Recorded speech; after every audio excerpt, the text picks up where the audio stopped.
Hello again, third graders. Time for our second installment of a bit of Read Aloud of Pippi Longstrom or Pippi Longstockings. We can be friends anyway, can't we? Oh, sure, said Tommy, and realized suddenly that this was not going to be one of those dull days. By the way, why couldn't you come and have breakfast with me? Asked Pippi. Why not? Said Tommy. Come on, let's go. Oh, yes, let's, said Annika. But first I must introduce you to Mr. Nelson, said Pippi, and the little monkey took off his cap and bowed politely.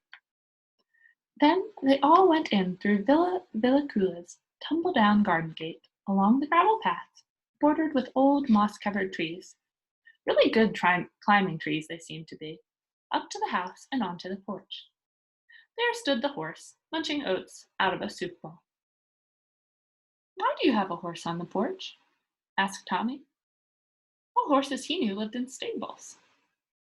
Well, said Pippi thoughtfully, he'd be in the way in the kitchen, and he doesn't like the parlor. Tommy and Annika patted the horse and then went on into the house. It had a kitchen, a parlor, and a bedroom. But it certainly looked as if Pippi had forgotten to do her Friday cleaning that week. Tommy and Annika looked around cautiously, just in case the king of the cannibal isles might be sitting in a corner somewhere. They had never seen a cannibal king in all their lives, but there was no father to be seen, nor any mother either. Annika said anxiously, Do you live here all alone? Of course not, said Pippi. Mr. Nelson and the horse live here too. Yes, but I mean, don't you have any mother or father here? No, not the least little tiny bit of a one, said Pippi happily.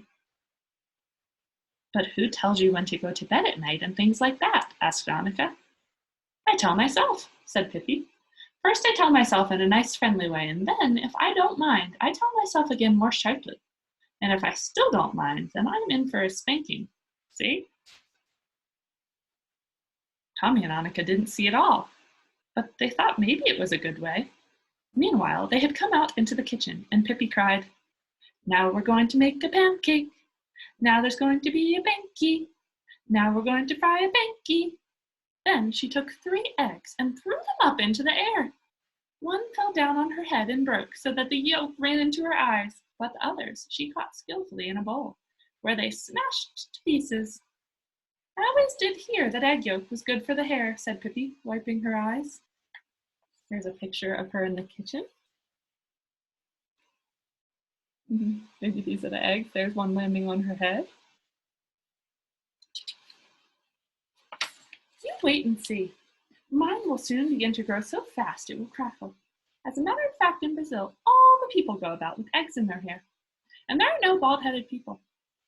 Only once was there a man who was so foolish that he ate his eggs instead of rubbing them on his hair. He became completely bald, and when he showed himself on the street, there was such a riot that the police were called out. While she was speaking, Pippi had neatly picked the eggshells out of the bowl with her fingers. Now she took a bath brush that hung on the wall and began to beat the pancake batter so hard that it splashed all over the walls. At last, she poured what was left onto a griddle that stood on the stove. When the pancake was brown on one side, she tossed it halfway up to the ceiling so that it turned right around in the air, and then she caught it on the griddle again. And when it was ready, she threw it straight across the kitchen, right onto a plate that stood on the table. Eat, she cried. Eat before it gets cold. And Tommy and Annika ate and thought it a very good pancake. Afterward, Pippi invited them to step into the parlor. There was only one piece of furniture in there. It was a huge chest with many tiny drawers.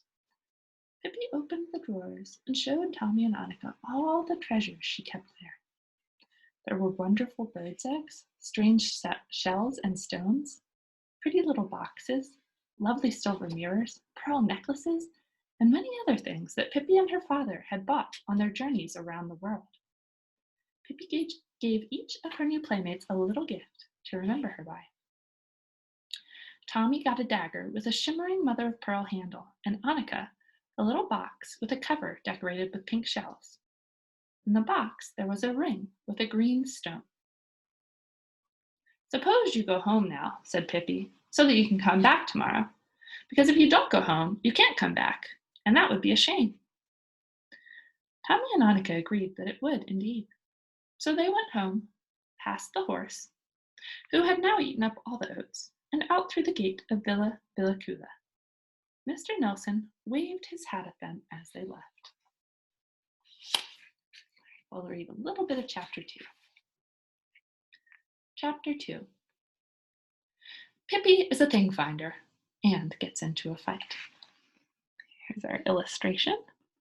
There's Pippi with her mismatched stockings. Annika woke up early the next morning. She jumped out of bed and ran over to Tommy. "Wake up, Tommy," she cried, pulling him by the arm. "Wake up and let's go and see that funny girl with the big shoes." Tommy was wide awake in an instant. "I knew, even while I was sleeping, that something exciting was going to happen today, but I didn't remember what it was," he said as he yanked off his pajama jacket. Off they went to the bathroom, washed themselves and brushed their teeth much faster than usual, had their clothes on in a twinkling, and a whole hour before their mother expected them came sliding down the banister and landed at the breakfast table. Down they sat and announced that they wanted their hot chocolate right at that very moment. "What's going to happen today that you're in such a hurry?" asked their mother. "We're going to see the girl next door," said Tommy. "We may stay all day," said Annika. That morning, Pippi was busy making pepperkakor, a kind of Swedish cookie. So that is, it's like a small flat cookie that tastes like ginger.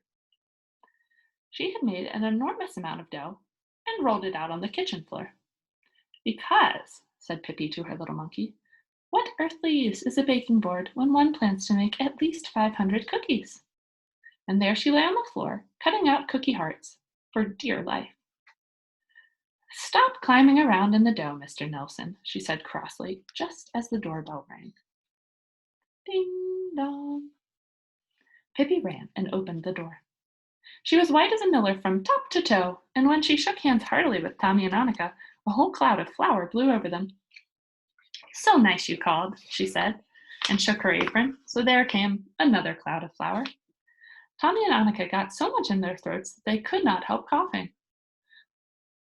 "What are you doing?" asked Tommy. "Well, if I say that I'm sweeping the chimney, you won't believe me. You're so clever," said Pippi. "Fact is, I'm baking, but I'll soon be done. You can sit on the woodbox for a while." Pippi could work fast, she could. Tommy and Annika sat and watched how she went through the dough, how she threw the cookies onto the cookie pans and swung the pans into the oven. They thought it was as good as a circus. "Done," said Pippi at last, and shut the oven door on the last pans with the bang. "What are we going to do now?" asked Tommy. "I don't know what you are going to do," said Pippi, but I know I can't lie around and be lazy. I'm a thing finder, and when you're a thing finder, you don't have a minute to spare." "What did you say you are?" asked Annika. "A thing finder." "What's that?" asked Tommy. "Somebody who hunts for things, naturally. What else could it be?" said Pippi as she swept all the flour left onto the floor into a little pile. "The whole world is full of things, and somebody has to look for them. And that's just what a thing finder does," she finished. "What kind of things?" asked Annika. "Oh, all kinds," said Pippi. "Lumps of gold, ostrich feathers, dead rats, candy snapcrackers, little tiny screws, and things like that." Tommy and Annika thought it sounded as if it would be fun and wanted very much to be thing finders too, although Tommy said he hoped he'd find a lump of gold and not a little tiny screw. "We shall see what we shall see," said Pippi. "One always finds something. But we've got to hurry up and get going so that the other thing finders don't pick up all the lumps of gold around here before we get them." All three thing finders now set out. They decided that it would be best to begin hunting around the houses in the neighborhood, because Pippi said that although it could perfectly well happen that one might find a little screw deep in the woods, still the very best things were usually found where people were living. "Though, for that matter," she said, "I've seen it the other way around, too. I remember once when I was out hunting for things in the jungles of Borneo. right in the heart of the forest where no human being had ever before set foot, what do you suppose I found? Why, a very fine wooden leg. I gave it away later to a one-legged old man, and he said that a wooden leg like that wasn't to be had for love or money. Tommy and Annika looked at Pippi to see just how a thing finder acted. Pippi ran from one side of the road to the other, shaded her eyes with her hand, and hunted and hunted. Sometimes she crawled about on her hands and knees, stuck her hands in between the pickets of a fence, and then said in a disappointed tone, "Oh dear, I was sure I saw a lump of gold." "May we really take everything we find?" asked Annika. "Yes, everything that is lying on the ground," said Pippi. Presently they came to an old man lying asleep on the lawn outside his cottage. "There," said Pippi, "that man is lying on the ground, and we have found him. We'll take him." Tommy and Annika were utterly horrified. "No, no, Pippi, we can't take an old gentleman. We couldn't possibly," said Tommy. "Anyway, whatever would we do with him?" "What would we do with him? Oh, there are plenty of things we could do with him. We could keep him in a little rabbit hutch instead of a rabbit and feed him on dandelions. But if you don't want to, I don't care. Though it does bother me to think that some other thing finder may come along and grab him." They went on. Suddenly Pippi gave a terrific yell. "Well, I never saw the like," she cried, as she picked up a large, rusty old tin can from the grass. "What a find! What a find! Cans! That's something you can never have too many of." Tommy looked at the can doubtfully. "What can you use it for?" "Oh, you can use it in all sorts of ways," said Pippi. "One way is to put cookies in it. Then it becomes a delightful jar with cookies. Another way is to not put cookies in it. Then it becomes a jar without cookies.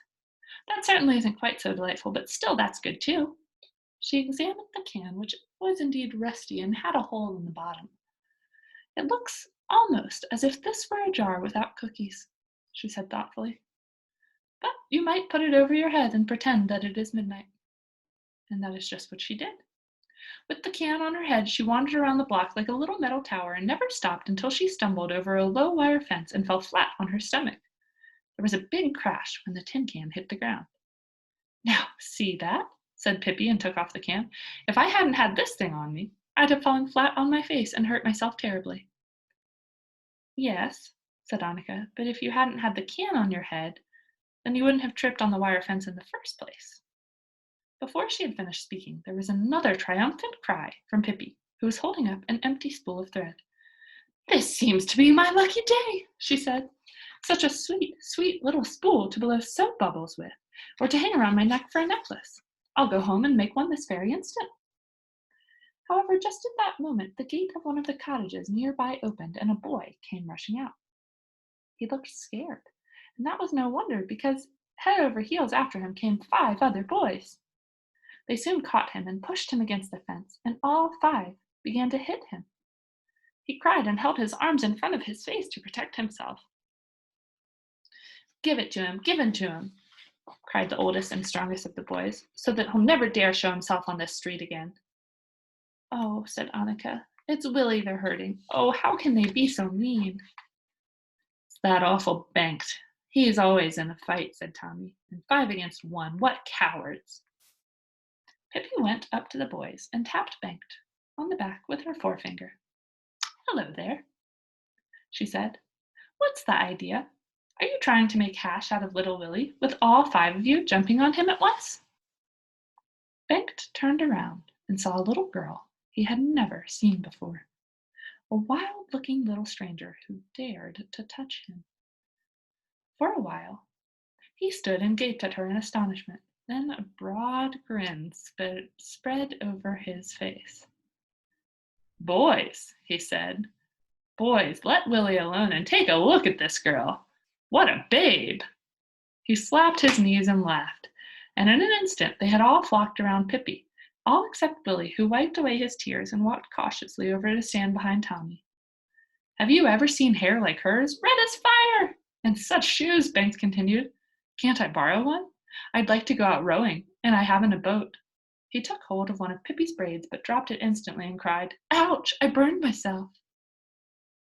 Then all 5 boys joined hands around Pippi, jumping up and down and screaming, "Redhead, redhead!"